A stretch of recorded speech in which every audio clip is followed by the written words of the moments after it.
بسم اللہ الرحمن الرحیم۔ میں حکیم ایس خان عظیمی اپنے چینل کے ساتھ ناظرین آپ کی خدمت میں حاضر ہوں۔ آج ناظرین جو بیماری ہے بے خوابی یعنی نیند کا نہ آنا یا کم آنا، اس کا علاج آپ کی خدمت میں پیش کروں گا کہ صرف ایک چیز ہے جس کے استعمال سے یہ بیماری ہمیشہ کے لیے ختم ہو جاتی ہے۔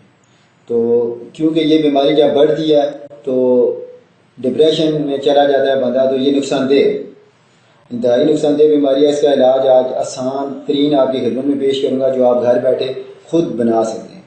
تو اس سے پہلے ناظرین جو میں ہر مرتبہ کہتا ہوتا ہوں وہ یہ کہ آپ کوئی بھی ایسی ویڈیو دیکھتے ہیں تو آپ یہ ضرور چیک کر لیں کہ آیا یہ بندہ متعلقہ شعبے سے رجسٹرڈ ہے یا نہیں۔ اگر تو رجسٹرڈ ہے ٹھیک ہے، نہیں تو آپ پھر نہ استعمال کریں۔ تو اسے چیک کرنے کا یہ طریقہ ہے کسی بھی بندے کو کہ آپ ہماری اس ویڈیو کے پیج پہ دیکھ لیں، میرا رجسٹریشن نمبر آ رہا ہوگا تو آپ کسی کو بھی بآسانی چیک کر سکتے ہیں۔ تو ناظرین اب آتا ہوں نسخے کی طرف، یعنی نیند کا نہ آنا، اس کا کیا علاج ہے؟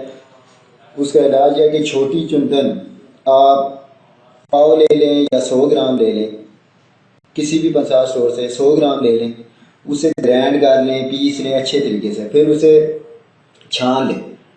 چھان لیا آپ نے، تیار ہو گیا۔ اب فل سائز کا ایک کیپسول رات کو دودھ کے ساتھ یہ لینی ہے۔ آپ دوسرے تیسرے دن سے ہی آپ کو نیند آنا شروع ہو جائے، لیکن ایک کیپسول سے زیادہ خوراک نہیں لینی۔ آپ یہ ہفتہ 8 دن لیں، زیادہ سے زیادہ 21 دن کے اندر آپ کو یہ بیماری آپ کی انشاءاللہ زندگی سے ختم ہو جائے گی، بے خوابی۔ تو یہ ناظرین آپ نسخہ استعمال کریں، آپ کو پتہ چل جائے گا کہ کتنا آسان، سستا ترین اور 100% کامیابی والا نسخہ ہے۔ ناظرین ہمارے اس چینل کا مقصد ہی یہ ہے کہ ہم آسان سے آسان نسخہ آپ کی خدمت میں پیش کریں تاکہ آپ صرف ویڈیو ہی نہ دیکھیں بلکہ آپ خود بنا کر اس پہ عمل بھی کریں۔ آپ انشاءاللہ مجھے دعا میں یاد رکھیں گے۔ اور ناظرین اگر آپ کو ہماری یہ ویڈیو پسند آئی ہے تو ہمارے اس چینل کو سبسکرائب کریں تاکہ کوئی بھی ویڈیو اگر اپلوڈ ہوتی ہے تو آپ کو بآسانی مل جائے۔ اس کے ساتھ ہی ناظرین مجھے اجازت دیں، اللہ حافظ۔